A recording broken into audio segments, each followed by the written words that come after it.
Welcome to the Human Capital Innovations Podcast, your go-to source for personal, professional, and organizational growth and development.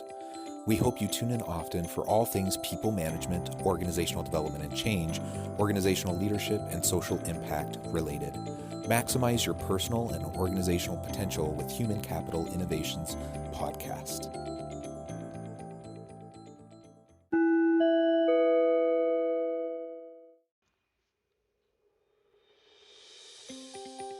Welcome to the Human Capital Innovations Podcast. In this HCI podcast episode, I talk with Juliana Marulanda about effectively measuring and sustaining team performance.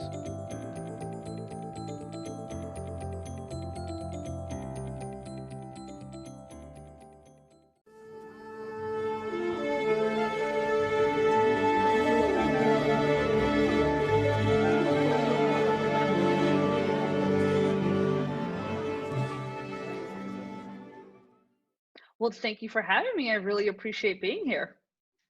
Yeah, I'm excited to have a chance to have a conversation with you today about performance management, team management, and we're really going to be talking about what it is about people management that sometimes managers, get uptight about, why they don't like it, some of the problems that might emerge. But then, how can we effectively measure and sustain higher levels of team performance? Because I think that's really what every organization wants. That's what every leader wants. That's what every team member wants, is they want to be in a high performing organization and a high performing team. And there's lots of things we can do to make that happen. And there's lots of things we can avoid to make that run more smoothly. As we get started today, I wanted to share Juliana's bio with everybody. Juliana Marulanda is a business operations expert, speaker, and the founder of Scale Time. With over 18 years of experience across Wall Street, the nonprofit sector, technology startups, and family-owned businesses, she has now served over 200 plus digital agencies. Featured on Forbes and Entrepreneur, she helps up-level businesses into lean, mean, profitable machines. On average, Juliana and her team create ways to free up at least 40 hours per week for her clients so they can have successful agencies that run without them. That's awesome. I love the operations and the process focus. And as we were talking about in the pre-interview, so much of the problems that come from people management often come, in part at least, and get exacerbated because of poor processes that just disrupt things and make things much harder than they need to be. So I'm excited for the discussion today. Anything else you want to share by way of background with the listeners? Yeah, just to say that, especially like if you're an owner or you're recently put into a management position that you've never been. Like, I think my first management position was when I was 23, and I looked like I was 12, so that did not help my credibility. and I was managing like 52 people at a time, and I remember the level of distress of like, oh my God, I don't know what I'm doing. I have no idea. Like, it was scary. It was crazy. And for me, what I had found, right, like my whole MO was, if I can, you know, hire better and train faster, then I can manage less. And that's really where, my personal philosophy with systems and processes is that they really help to take a lot of the burden of management off your plate so that you can focus on performance as opposed to like the people issues. Well, the people issues always arise. Yes, of course, because, we're human, but you can really tackle a lot of the management by allowing your systems and processes to take care of that, so that you can focus less on sort of, what I call like the drama of things or the politicking of things, or, the emotions of things, right? Because a lot of the I don't want to deal with this comes from the fact that, it's difficult conversations, there's conflict, all of that. But with good systems and processes, I feel like we can tackle almost 80% of that. Yeah. I think a lot of that can be taken care of. And when I just think about the problems that arise due to poor processes, the frustrations, the anxieties, the stress, the miscommunications, that can end up impacting workplace relationships. They can end up impacting performance. And so, when I think about the conversations that have to happen around performance, or issues within a team, often there's some sort of process component to it, that if we can just have better processes in place, then we can not only can we be more efficient, but we can actually reduce the number of friction points, that produce the problems that people tend to have as imperfect people are butting up against each other within a workplace, and inevitably things happen, and people get frustrated, they get annoyed, they say things, they do things they shouldn't, and then you have to deal with it as a manager. So Hmm. so make processes better, and you erase not all, but a lot of those types of things. And especially if you demonstrate to your team that you're constantly trying to improve processes, make things more streamlined, make things more efficient, you're demonstrating to them that you value their time, that you're not trying to waste their time, that you don't want them to be doing busy work. You're trying to take as much of that off their table as possible, and they will appreciate it. Absolutely. And there's a stat, I think it might be I don't know if the stat has been revised. I know the stat was true like 5 years ago, but it was most people who are going to quit within the first year quit within the first 3 months, right? And a lot of times people think it's due to, people quit because of money, right? Like money is a huge deal, but it's usually factors around, um, reinforcement, positive reinforcement or negative reinforcement, feedback, recognition, visibility, knowing that you're part of a team, knowing that there's opportunities for growth. And if your processes don't allow to have these things visible, right? And then, your employees and or contractors are living in obscurity. There's just so much uncertainty in the world right now. I mean, as there always is, sometimes more than others, but if there's obscurity over what their role is or what their job is or what their workload is, it just doesn't give them the warm and fuzzies to want to stay in an organization where they can grow, right? And so creating processes that make performance visible, and I'll get into the practicalities of how do we do that tactically, but getting really visible, so not only do managers know what's going on, but employees themselves know how they're doing. Then that way they can truly self-select into an environment and a culture that is about performance. Yeah, that's great. And I think as we continue the discussion today, like you said, we'll get more into the tactical elements of how we might approach that. Another thing that I wanted to talk about first is really this issue of managing by putting out fires. It seems like a lot of leaders kind of spend most of their time running around like chickens with their heads cut off, just putting out fires. And I get it. Like if something urgent happens, then you need to respond to it, right? And you need to take care of your customers. You need to take care of your people. If there's a problem, you need to address it. But I think if you're one of those that find yourself basically spending 80% of your time every day or more putting out fires, I think you might want to rethink the way you're approaching your leadership of your team, and what types of systems and processes are in place or not in place that could help reduce the fire mentality, and actually allow you to spend more time doing the work of people management, more time doing the strategic work, more time, um, you know, reflecting on your team and how things can be improved. What are your thoughts about that, and how we can improve that within an organization um, and a team? I actually have an exercise for my clients called the fire extinguisher. And the reason why is because so many of them are in a reactive standpoint as opposed to a proactive standpoint. And sometimes there's just a lack of awareness of things that are happening repeatedly, right? Because you can be so in the weeds on things, right? And so like it feels like things are coming at you almost like they're attacking you during the day, like, oh crap, a client, we've got a client fire, we've got a team fire, we've got, a thing like, something won't launch, oh my god, like, now we've got to call, whatever, vendor application, whatnot. So the thing is, like, fires are going to happen no matter what.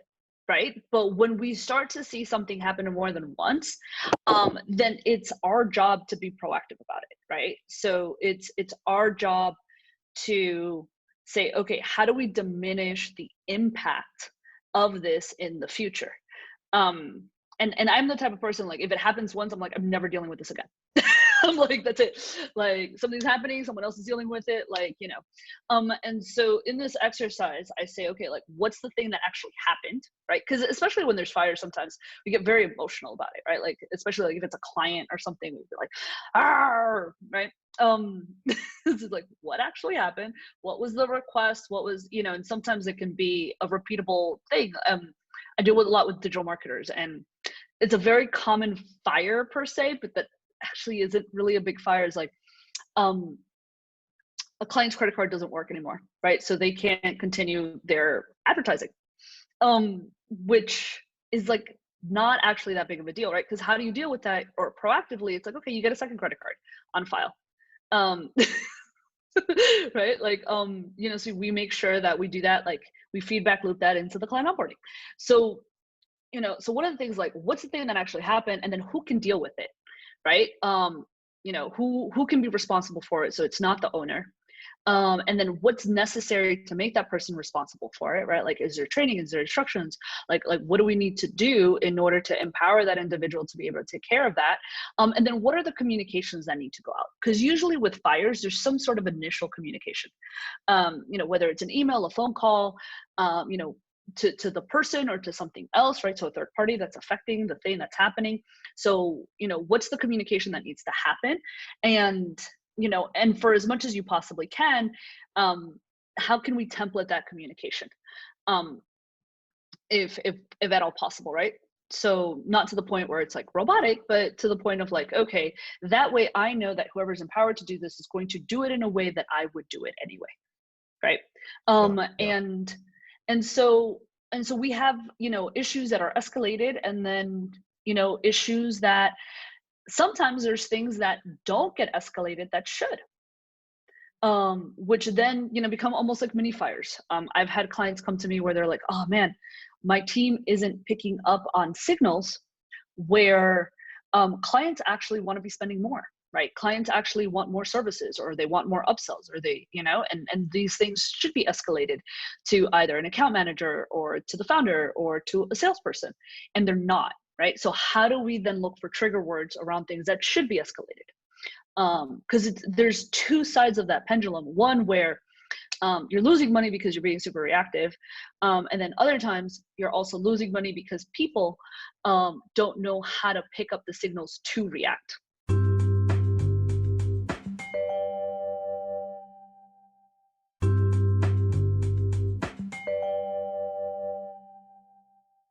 Yeah, I think that's great, and I love having an activity where you can actually train people on putting out the fire extinguisher. That's awesome, and I think it's a mindset shift largely.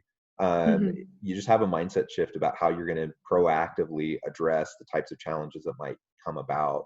And I love how you mentioned the feedback loops, and obviously there's things that emerge that we can't plan for. That like you go back in time 6 months. There weren't many people thinking that COVID was going to completely disrupt everything the way it did.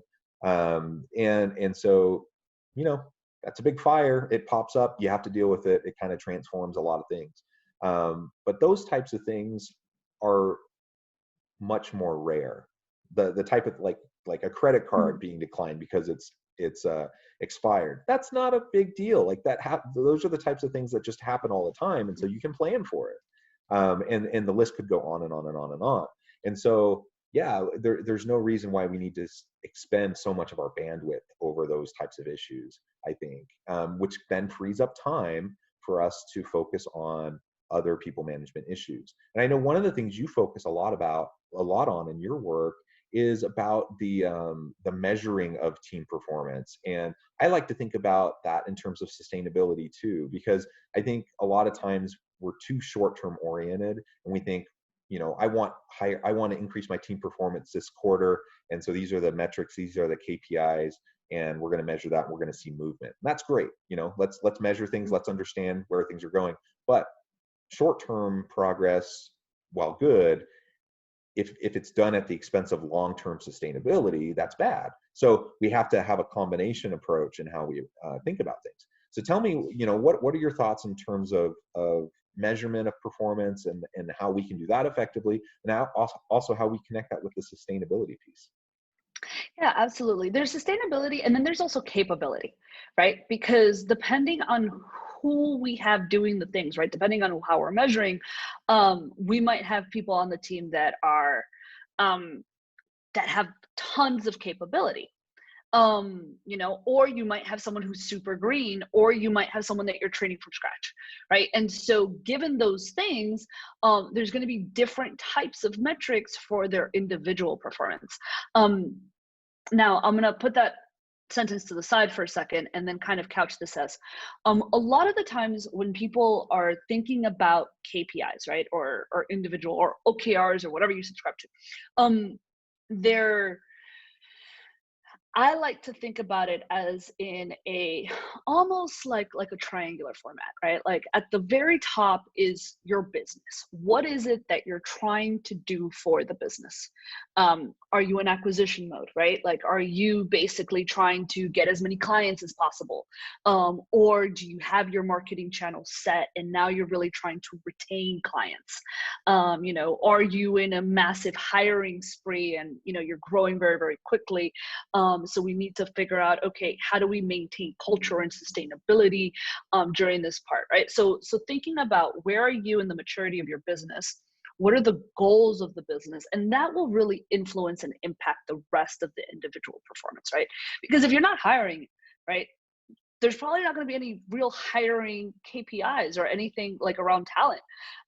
They might be performance of your current team, but we don't have any sort of growth things right now. So I'm just kind of really thinking about it because sometimes the discussion around metrics can get very hairy. And I think it's really about first distinguishing what do you want the business to do in the next year, right? And then breaking that down by quarter. And knowing that, I often say that business years almost happen like dog years because things change so quickly. So 20 years ago, you might be like, okay, we've got our business plan and then we're going to match this for the next, 10 years exactly as it is. And nowadays you really have to review things almost, monthly, if not weekly. So having that in mind, and let's just say, okay, we really want to, we want revenue growth right now. And we can probably have a team of X amount for a little bit, right? Let's say for this year, we're probably not going to do any massive hiring. We've got a team. Okay, cool. So then what are the team members doing? In terms of what are they delivering and what type of team members that you have, right? So you might have salespeople, you've got, people doing some sort of production or delivering your product or service. You may or may not have, a few people who are doing management, right? And so how is everyone contributing to the overall business goals? Because I think where people get into busy work, is where there's a lack of alignment between what the business is doing and what people are doing. Right. And sometimes that can be attributed to like founderitis. And founders are like, oh, here's a shiny new thing and we're going to go after this thing, but it has nothing to do with our goals. Because sometimes that happens. And so really having a place to check new initiatives, right? I often like to tell my clients to create a change board in their project management system. So if there are new initiatives, the team can see, okay, are these initiatives really going to be able to affect our overall business goals, right? So we've got a little bit of a check and balance because sometimes the founders and the owners are like the worst offenders of not having, clear alignment between the business goals and what everyone's doing, right? Like everyone's kind of like going on their way and they got their workflows, and then the client's like, I'm gonna pull resources to this thing that has nothing to do with anything. And my clients often laugh. I see that happen so often. And I think there's probably a lot of reasons why that does occur, but the shiny objectitis or whatever you termed it, like it's a common thing, and so we have to assure alignment in purpose and activities with the mission of the organization at all levels, and that includes the CEO, that includes the board. Oh my because God, sometimes everybody. yeah, absolutely. Yeah, and so we have a place to kind of put all those initiatives and really check them, like and prioritize them. Do we have the resources to do this? Do we have the money? Is the ROI there? Are we aligned with our goals for the quarter and the year? Because sometimes it can be just totally off the rails, and sometimes it's a great thing that is aligned. Okay, we're going to make space for this in everybody's workflow, but we're not going to burn people out for something that is like a vanity project. So, right, Yeah. so I say that just in alignment because there's a huge hiccup in that alignment between the business goals and the people's individual performance goals, um, which affect their workflow. So then when we're taking a look at people's individuals performance goals, the idea of having some sort of and I really like quarterly, sort of progress, where we're able to track, um, you know, performance evaluations, for lack of a better term, right? People will then make it fun and make it happier, and it's like the performance happy hour, or however you want to make it, so it doesn't feel as like corporate or infringement. But what's cool is that if you have a performance um, sort of track where the employee and the employers, right, and or managers or whoever buy into together, right? It's that's I've seen that sort of collaboration be really amazing, because it's like, hey, what do you want to work on? Hey, what do I think you need to work on, both quantitative and qualitatively? What are the targets that we're going to hit? What are the strategies that we're going to use to hit those targets? This is what we've got in place, and then let's check in. Then we have either monthly check-ins with the individual, and then maybe we even, especially for smaller teams, have scorecards that are more weekly, that are metrics based to hit those targets of those performance evals that are feeding into your overall business goals. Then the person feels like, one, they have a plan, two, they're on track. They can self-correct when they're not hitting targets, so you don't have to manage as much. We have information flow and data going up instead of down. And what I mean by that is that the employee is like putting stuff into a scorecard. They're making sure that they're like, okay, I have X amount of projects to complete, or I've got X amount of targets to do. How am I doing? And if they're not doing well, then they have options, right? Like they can ask for help. They can, lean on their colleagues. They can figure something out in terms of getting them the capabilities that they need to hit those targets, and they can self-evaluate. So there isn't this muckiness of like, I don't know what's going on, right? Because everything's super transparent. And now we've got feedback loops, and if you're doing this on a quarterly basis, then you can really check, okay, how are my people performing, and then how are my overall business goals performing? Are we in alignment? And sometimes it's like, oh crap, these performance goals were not great. Like, it happens, right? And so you can adjust, and you're not waiting an entire year to, one, figure out how people are doing, and two, figure out even what people are doing. So that way we can create visibility. And then you've got your weekly meetings, whether, all sorts of things, right? Whether they're stand-ups or scrums or just, team meetings, where we can troubleshoot to make sure that everyone's meeting their goals. Yeah, yeah. You raised some really important points there, and gave some really good tips and advice. I completely agree with what you said, and we could go on and on with this, because this is a really important topic. There's a lot of depth here. Unfortunately, we're about out of time, so perhaps I can have you back on soon so we can continue the discussion. But before we leave today, I just wanted to give you the last word, give you a chance to share with listeners how they can get connected with you, find out more about what you and your business are doing, and what you can do for them. Yeah, absolutely. So if you go to Scale Time, you can sign up for a newsletter. We do tons of conversations around, different types of processes, everything from sales process to client onboarding to project management, to, hiring and team onboarding and training. We oftentimes, we'll have like, tech hacks and tips and tools and ways to do things where you feel like you have no time to do anything. We find ways to make things really, really efficient. So newsletter is a great way to kind of keep connected. You can also find me on LinkedIn at Juliana Marulanda, and I'd love to share with you guys a project management checklist. And I think when it comes to, as I mentioned, project management, I often think of it as the culmination of so much of what gets mucky when it comes to people management. Because if we've got good visibility, if we've got visibility into people's workflows, into what they're doing, into how they're doing it, into who's doing what and how much, then the transparency is really, really, really good. And it's one of those things that really allows businesses to scale. So I will send that off to you. It's a bit.ly link. Project management is short, checklist, MGMT. And I wish you all good luck in your scaling and managing. And I'm definitely here for anyone who wants to think about, okay, how do we get the business to the next level? And how do we utilize systems, processes, and performance to do that? Wonderful. Juliana, it has been a real pleasure talking with you today. I hope we can do this again soon. I'll put that bit.ly link in the show notes so listeners can access it really easily. And I hope that that listeners will reach out to Juliana, get connected on LinkedIn, find out more about what she can do for you. And as always, I hope everyone continues to stay healthy and safe. I hope everyone can find meaning and purpose at work each and every day.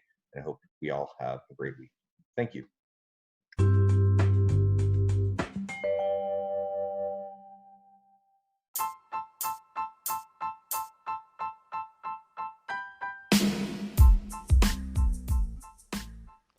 We are excited about the launch of HCI's new magazine, Human Capital Leadership.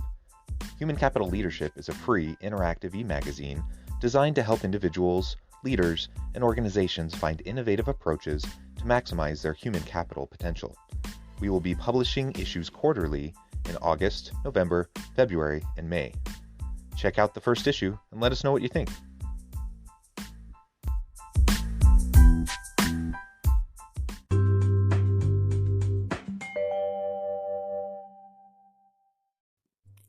Thanks again for joining us for this episode of the Human Capital Innovations Podcast. I hope you stay healthy and safe and that you have a great week.